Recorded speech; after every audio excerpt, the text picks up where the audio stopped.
Mine is to say that, health function is a devolved function. We should be asking ourselves why a whole 10 billion was availed to be stolen to the health, through the health ministry, instead of it being sent to the county governments.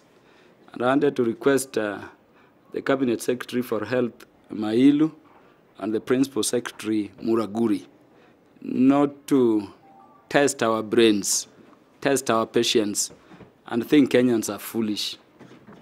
Those goods containers you saw, you're being told each of them is to go at 10 million. Are they gold-plated or what? Are they carcinogenic or what?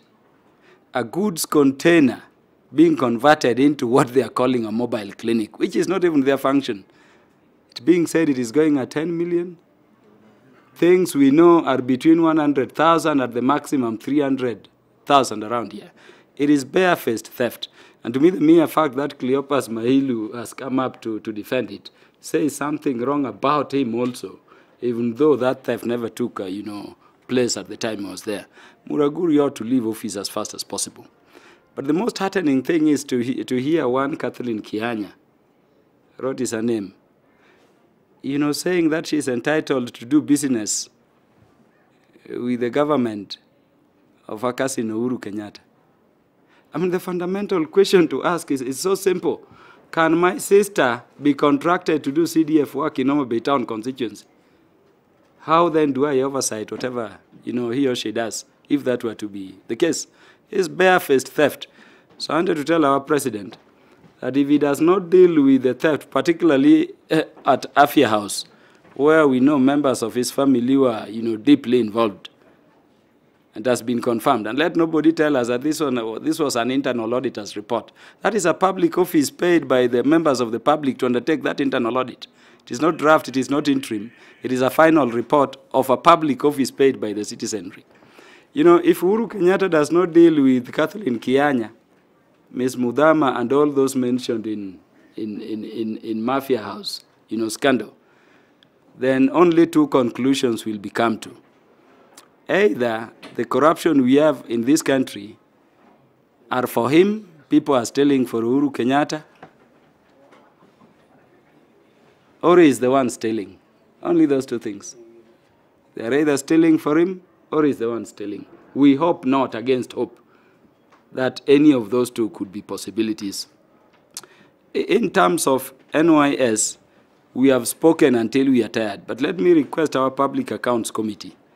And it would be important for us if the Cabinet Secretary in charge of Treasury, told the public how the money that was stolen was requisitioned and how it became available, to be stolen. That 3.5 billion. So I imagine there must be sufficient paper trail for money to be released under supplementary budget. What did they have to release that money, to be stolen? But as all these people are clashing, it is very happy. I'm personally very happy when we see William Ruto saying they are fighting corruption. It is as laughable as any ridiculous thing you can imagine around there. But we are telling them to be a bit more serious. This is a serious matter. Corruption is killing all sectors of our economy, and we will not wait for, all the people of Kenya to die. Of course, let nobody imagine that by shouting, as I end, that we are going to go slow as the opposition. Jubilee should stop the attempt of politicizing matters corruption.